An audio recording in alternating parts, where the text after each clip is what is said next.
Hello students, previous video के अंदर जिसमें अपने जल अवशोषण यानी वाटर अब्जॉर्प्शन फर्स्ट के अंदर पार्ट फर्स्ट में देखा था कि पादप जल का अवशोषण किस प्रकार करते हैं। ठीक है, तो पादप जल का अवशोषण क्रैमर नामक साइंटिस्ट ने क्या बताया था कि पादप जल का अवशोषण दो विधियों द्वारा करते हैं, एक निष्क्रिय जल अवशोषण और एक सक्रिय जल अवशोषण। निष्क्रिय जल अवशोषण जिसमें न तो किसी एटीपी रूपी ऊर्जा का उपयोग होता है और न ही जड़ों का कोई खास उपयोग होता है। इस कारणों से क्या बोला अपने निष्क्रिय जल अवशोषण नाम दिया था। पादप सबसे ज़्यादा मात्रा में लगभग 96 से 98% जल का अवशोषण निष्क्रिय विधि द्वारा करते हैं, जो हमने प्रीवियस पार्ट के अंदर पढ़ा था। अब सेकंड आता है सक्रिय जल अवशोषण। सक्रिय क्यों बोला? क्योंकि इसके अंदर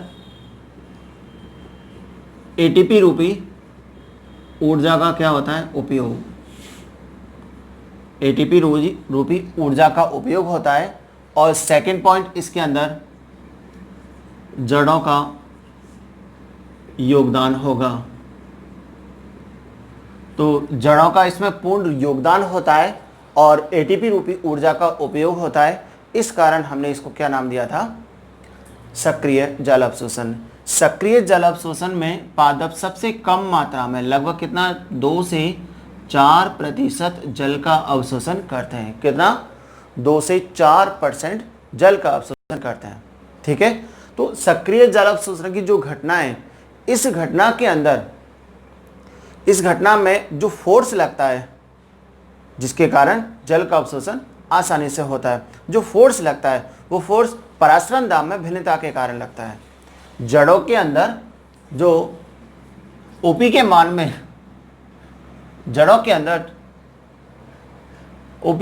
परिवर्तन के कारण एक फोर्स लगता है जिसमें जड़ें एक धनात्मक दाब डालती हैं। कौन सा? धनात्मक दाब।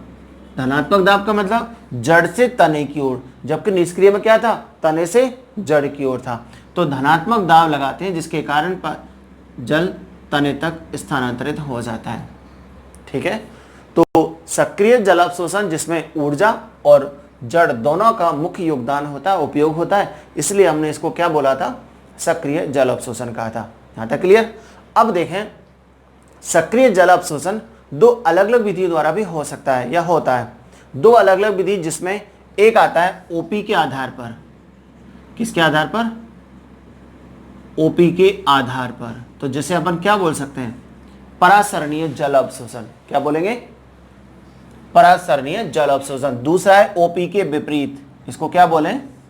ओपी के विपरीत। ओपी के विपरीत होता है, इसका मतलब अपरासरणीय जल अवशोषण। जब अपन इसको पूरा पढ़ेंगे तो क्या आएगा कि ओपी के विपरीत जो जल अवशोषण होता है वो किसके आधार पर होता है? एक दाब के आधार पर होता है, जिसे क्या बोल रहे हैं? मूलदाब, जिसे अपन बाद में पढ़ते हैं। सबसे पहले हम ये देखते हैं कि ओपी के आधार पर जल अवशोषण कैसे होता है। ठीक है, तो अब देखो, दो साइंटिस्ट थे, एक एटकिंस और दूसरा था प्रिस्टले। कौन कौन से थे? एटकिंस और प्रिस्टले। इन दोनों वैज्ञानिकों ने ओपी के आधार पर जल अवशोषण को समझाया था। ठीक है, अब ओपी के आधार पर जल अवशोषण कैसे होता है तो ध्यान से देखो। ये जो आपको एक डायग्राम दिया हुआ है, ठीक है, तो पहले इस डायग्राम को समझते हैं। इस डायग्राम के आधार पर हम क्लियर ये कर पाएंगे कि ओपी के आधार पर जल का अवशोषण कैसे होता है। एक चीज और वो ये है कि ये जो विधि है ओपी के आधार पर, ये रात्रि के समय संपन्न होती है। कब होती है? रात्रि के समय। क्यों होती है? क्योंकि उस समय वाष्पोत्सर्जन की दर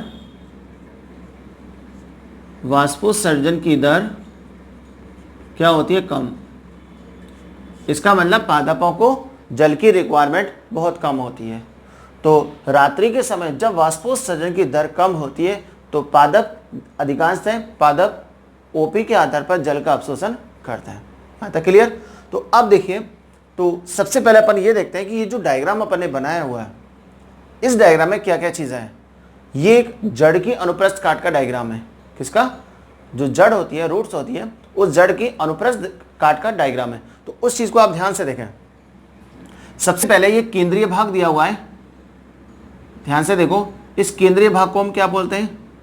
इसको कहते हैं पित्त, यानी कि मज्जा। ठीक है, इस पित्त के चारों ओर ये जो स्ट्रक्चर दी हुई है, इनको हम क्या बोलते हैं? जाइलम। कौन सा पार्ट है ये? जाइलम। जाइलम के बीच बीच में जो ये रचना रेड कलर से अपन ने बनाई हुई है, इनको क्या बोलते हैं? फ्लोएम कहते हैं। तो जाइलम और फ्लोएम मिलकर के क्या बनाते हैं? संवहन क्षेत्र बनाते हैं। ठीक है, संवहन क्षेत्र के चारों तरफ जो लाइन यहां पर ग्रीन कलर से बनाई हुई है, इसको क्या बोलते हैं? परिरंभ। क्या बोलते हैं इसको? परिरंभ कहते हैं। ये सारी चीजें हम 11th क्लास में आसानी से पढ़ चुके हैं। ठीक है ना, फिर भी आप इसको रिपीट कर रहे हैं, ध्यान से समझिए। संवहन ऊतक चारों तरफ से किसके द्वारा घिरा हुआ है? परिरंभ के द्वारा। परिरंभ के चारों ओर जो पट्टी दी हुई है, लेयर दी हुई है, एक स्तरीय ढोलकाकार कोशिकाओं की बनी जो लेयर दी हुई है, इसको क्या बोलते हैं? एंडोडर्म। अंतस्थ त्वचा, क्या बोलते हैं इसको? एंडोडर्म कहते हैं। ठीक है, अब देखिए एंडोडर्म के चारों तरफ ये जो पूरा एरिया है, यहां से लेकर के यहां तक का, इसको हम क्या बोलते हैं? कॉर्टेक्स। कॉर्टेक्स का मतलब क्या होता है? बलकुट। ठीक है, हम जानते हैं बलकुट की जो कोशिकाएं होती है वो मृदुतक कोशिकाएं होती हैं। कौन सी होती है? मृदुतक कोशिकाएं होती हैं। और मृदुतक कोशिकाओं के बीच बीच में अंतराकोशिकीय अवकाश होता है। क्या होता है? इस अंतराकोशिकीय अवकाश के बाद ये जितनी भी सेल दी हुई हैं, ये मृदुतक कोशिकाओं की अंतराकोशिकीय अवकाश होगा। इनके चारों ओर ये जो एक स्तरीय परत दी हुई है, इसको बोलते हैं अधिचर्म, एपिडर्मिस। इसको हम क्या बोलते हैं? अधिचर्म या एपिडर्मिस। अब आप ध्यान से देखो, अधिचर्मी कोशिकाओं के बाहर ये एक कोशिकीय रचना अतिवृद्धि के रूप में बाहर निकली हुई है। इस रचना को हम क्या बोलते हैं? Root here. क्या बोलते हैं इसको? रूट हेयर अर्थात मूल रोम। प्रीवियस वीडियो के अंदर हमने आपको यह बताया था कि मूल रोम जड़ के किस भाग से निकलती है। तो मूल रोम कहां से निकलती है? तो मूल रोम सबसे पहले क्या आता है? रूट कैप, उसके बाद विभजोतक क्षेत्र, उसके बाद दीर्घीकरण क्षेत्र, और दीर्घीकरण क्षेत्र के बाद जो 4th नंबर का आता है वो आता है रूट हेयर क्षेत्र, मूल रोम क्षेत्र। तो मूल रोम क्षेत्र से एक कोशिकीय अतिवृद्धि के रूप में क्या निकली रहती है? मूल रोम निकली रहती है। ठीक है, अब देखिए मूल रोम के चारों ओर एक विशेष प्रकार के पदार्थ का आवरण होता है या फिर जमाव होता है, हम ये कह सकते हैं। ये हमने बना दिया। ये जो पदार्थ है ये किसका है? ये है पैक्टिन का। क्या होता है? ये पैक्टिन होता है। ठीक है, इस पैक्टिन के जमाव के कारण मूल रोम से ये मृदा के कण चिपके हुए रहते हैं। ये हमने जो बनाए हुए वो क्या है? मृदा कण है। तो इस पैक्टिन के कारण मूल रोम मृदा कणों से चिपकी हुई रहती है, जिससे पादप को जमीन में या भूमि में क्या होती है? स्थिरता प्रदान होती है। ठीक है, अब देखिए मृदा कणों के बीच में जो हमने गैप बनाया हुआ है, ये गैप कौन सा है? अंतराकोशिकीय अवकाश होता है। राइट, इस अंतराकोशिकीय अवकाश के अंदर जो जल उपस्थित होगा, उस जल को हम क्या बोलते हैं? कैपिलरीज वाटर, केशिका जल। तो हम जानते हैं पादप भूमि से कौन से जल का अवशोषण करते हैं? केशिका जल का अवशोषण करते हैं। ठीक है ना, आपने 11th क्लास में कई प्रकार के जल आपने पढ़े, आर्द्रताग्राही जल, गुरुत्वानुवर्तनी जल, ठीक है ना, रासायनिक जल, केशिका जल। तो पादप किस जल का अवशोषण करते हैं? केशिका जल का अवशोषण करते हैं। अब ध्यान से देखिए कि इसके अंदर ये क्या है? इसका केंद्रक, और केंद्रक के बाद ये क्या दिखाई हुई है हमने? वैक्यूल, रिक्तिका। ये रिक्तिका दिखाई हुई है। ठीक है, अब देखिए इस रिक्तिका के अंदर यहां इसका कोशिका द्रव्य होगा। इस रिक्तिका के अंदर अनेक प्रकार के विलेय पदार्थ, कार्बनिक और अकार्बनिक पदार्थ घुलित अवस्था में रहते हैं। शर्करा, लवण, ये सब चीजें इसके अंदर घुलित अवस्था में होते हैं। किसके अंदर? रिक्तिका के अंदर। तो इस कार्बनिक और अकार्बनिक पदार्थों के कारण, कार्बनिक और अकार्बनिक पदार्थों के कारण मूल रोम में ओपी का मान क्या होता है? अधिकतम होता है। ओपी, प्रीवियस वीडियो में हमने आपको बताया था कि ओपी अर्थात परासरण दाब समानुपाती होता है किसके, विलेय पदार्थों के, बताया था। इसका मतलब किसी कोशिका में जितने ज्यादा विलेय पदार्थ होंगे उसका परासरण दाब या ओपी का मान उतना ही ज्यादा होगा, राइट। अब देखिए, तो इस कार्बनिक और अकार्बनिक पदार्थ जो इसके अंदर घुलित अवस्था में होते हैं, जिनके कारण इस मूल रोम का ओपी अधिक होता है, जबकि इस केशिका जल में ओपी का मान क्या होगा, मिनिमम अर्थात कम होता है। ओपी का रूल हमने क्या बताया था आपको कि ओपी के आधार पर अर्थात परासरण दाब के आधार पर जल के अणुओं का जो गमन होता है वो मिनिमम ओपी से मैक्सिमम ओपी की ओर होता है, ठीक है। तो यहां पर क्या होगा, जल मूल रोम के अंदर आसानी से अवशोषित हो जाएगा।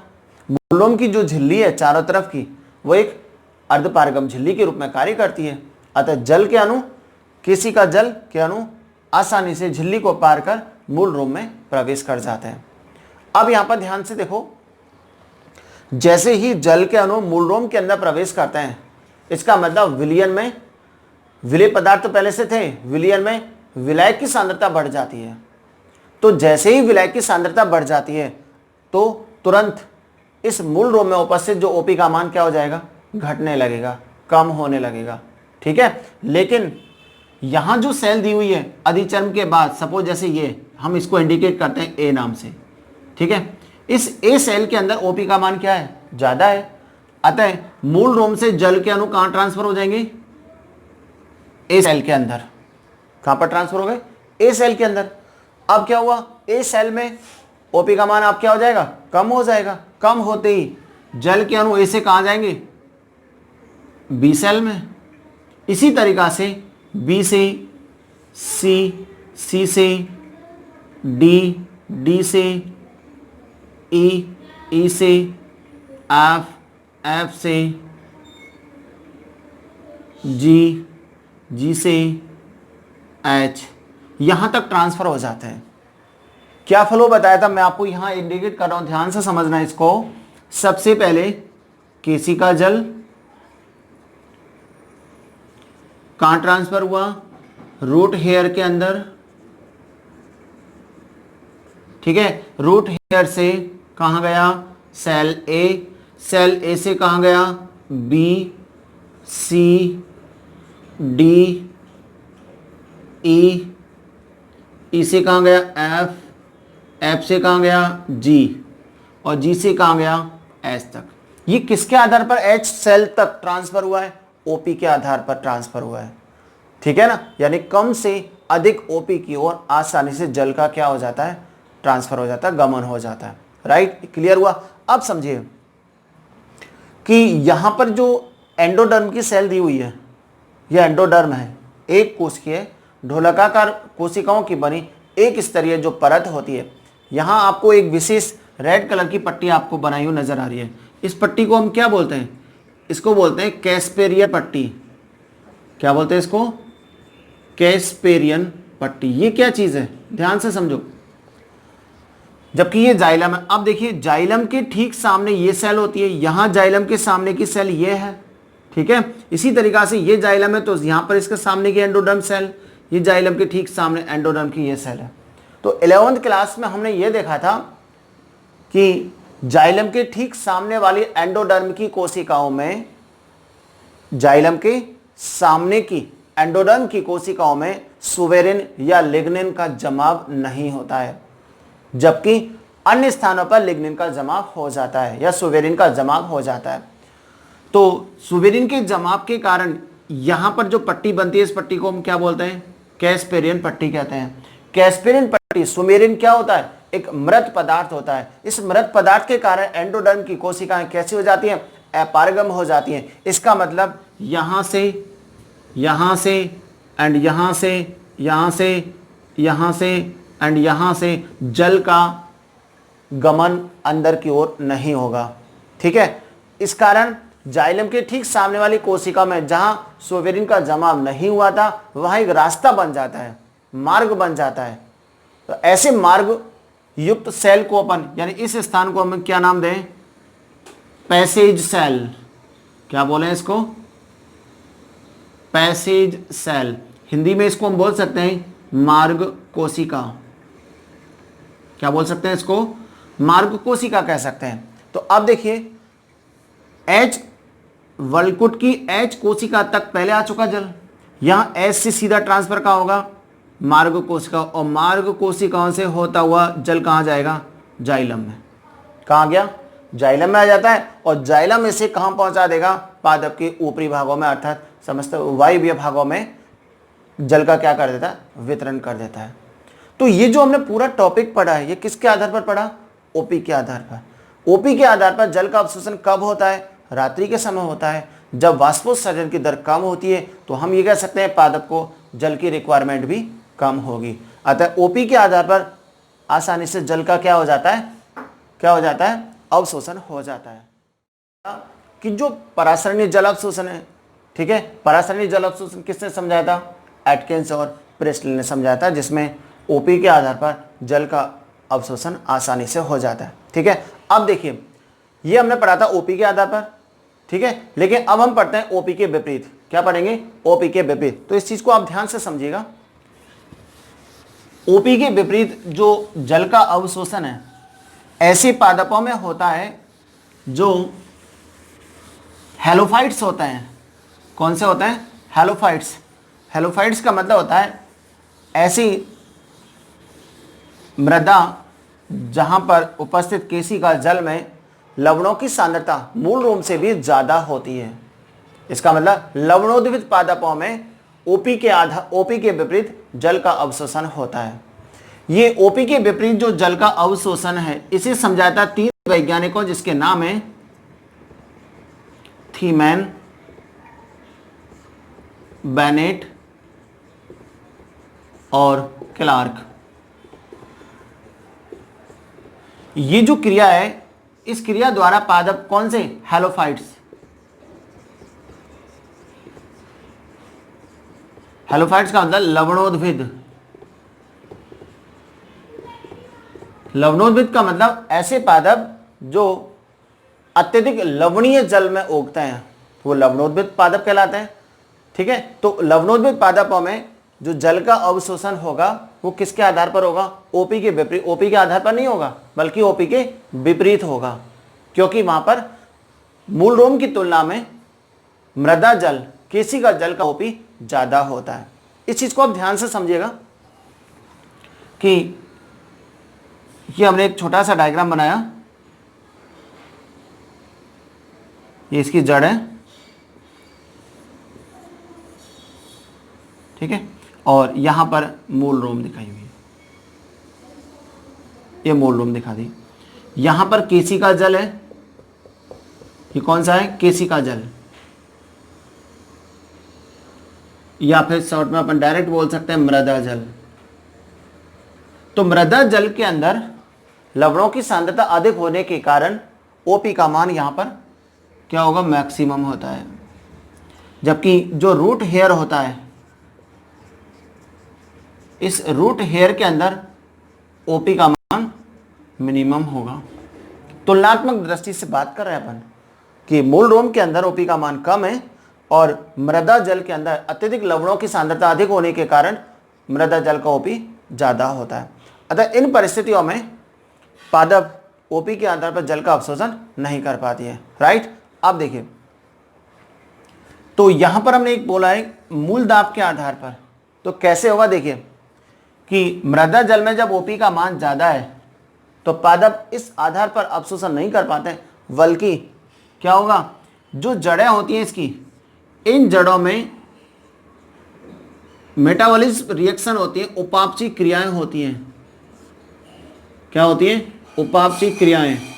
इन उपापचयी क्रियाओं के फलस्वरूप क्या उत्पन्न होगी, ऊर्जा।